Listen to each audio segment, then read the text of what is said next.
Merhabalar efendim.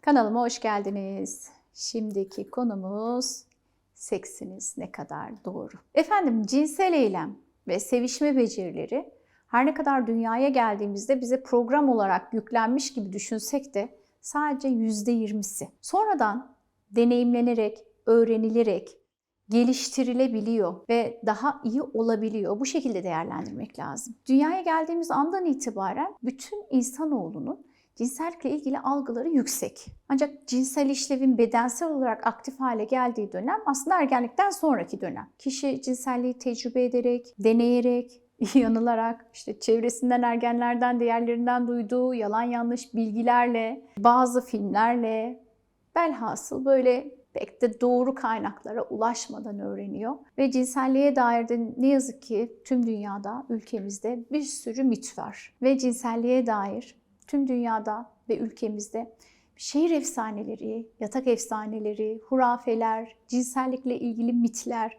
gerçek dışı beklentiler çok yaygın. Bundan dolayı da hem kadın hem de erkek bir şekilde kulaktan dolma ya da deneyerek öğrendiği sevişme becerilerini ve bilgileri de cinsel hayatlarına katarak devam ettiriyorlar.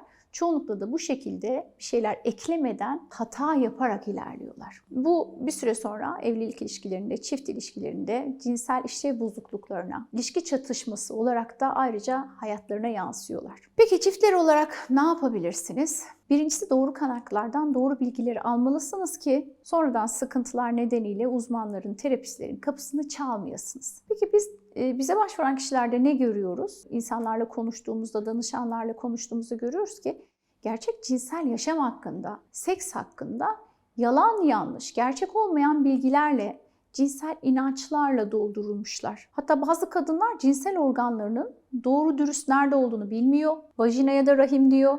Vulva ya da vajina diyor. Yani aslında bir de terminolojik olarak bir hata silsilesiyle iç içeler. Erkekler bu noktada biraz daha şanslı çünkü cinsel organları tamamen dışarıda ve öyle olunca hem ulaşmaları hem dokunmaları beden bölgeleri olduğu için daha kolay. Ama kadınların büyük bir kısmı gerek sosyo-kültürel yapılardan, gerek toplumda cinselliğin kötü, ayıp, günah olarak algılanmasından dolayı cinsel organlarını tanımadan evleniyorlar.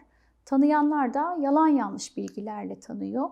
Ya da işte ilk geceye ilişkin mitlerle dolu olarak başlıyor. İşte ilişki ağrılıdır, acılıdır, kanamalıdır. İşte erkek istediğinde yapmalısın. Kadın cinselliğinin aslında bir geri plana atıldığı, erkeğin cinselliğinin ön plana atıldığı bir kültürel yapılardan geliyor kadınlar. Ondan dolayı da seksleri çiftlerin her zaman doğru mu? Doğru değil. Doğru olmasının yolu ne? Bununla ilgili doğru bilgi kaynaklarına erişmek çok önemli. Evet, %20 dünyaya bu şekilde içgüdülerle gelmiş olsanız da %80'i geliştirilebilir, öğrenilebilir.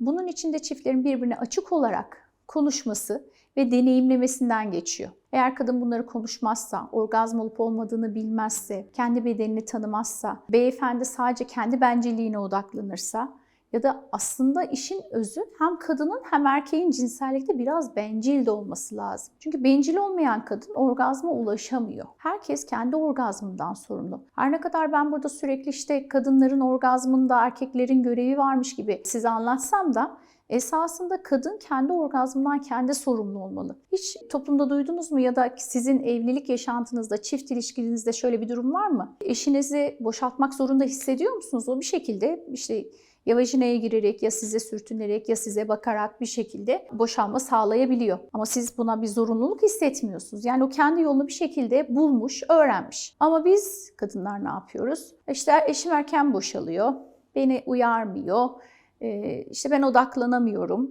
erojen bölgelerini bilmiyorsun, partnerine söylemiyorsun.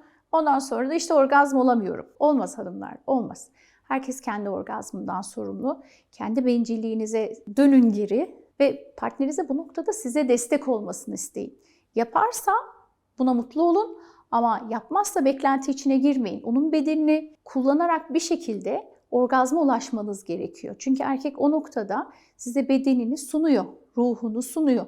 Bu şekilde bu bedeni kullanarak bir şekilde orgazm olma yoluna o anda kalarak, erojen bölgelere odaklanarak orgazm olmanız son derece mümkün mü? Mümkün. Ama biz ne yapıyoruz? İşte yeterince uyarmadı diyoruz. Bana şöyle bakmadı diyoruz.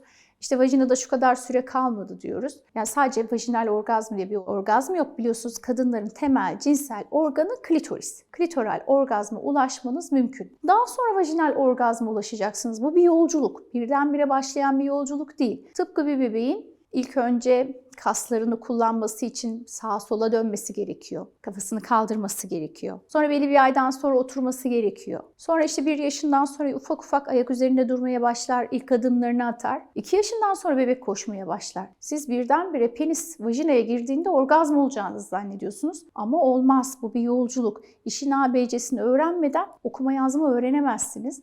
Bunun için de ilk yolu kendinizden geçiyor ve sevgili beyler bu noktada sizin de kendinizden geçiyor. Kadınlar cinsellikte sürece odaklıdır, erkekler de sonuca odaklıdır. Yani erkekler hedefe orgazmı, boşalmayı koyar. Kadınlar da hani hazzı, dokunulmayı, teması, duygusal yakınlığı koyar. Bu ikinizdeki böyle fıtrat farklılığını bilerek birbirinize yaklaşmanız aslında çok daha iyi olur. Ve kendinizi geliştirmek noktasında da CİSET'in kitaplarına, Pusula Yayın Evi'nin kitaplarına, sevgili Doktor Cem Keçe'nin kitaplarına ulaşarak okuma yapabilirsiniz.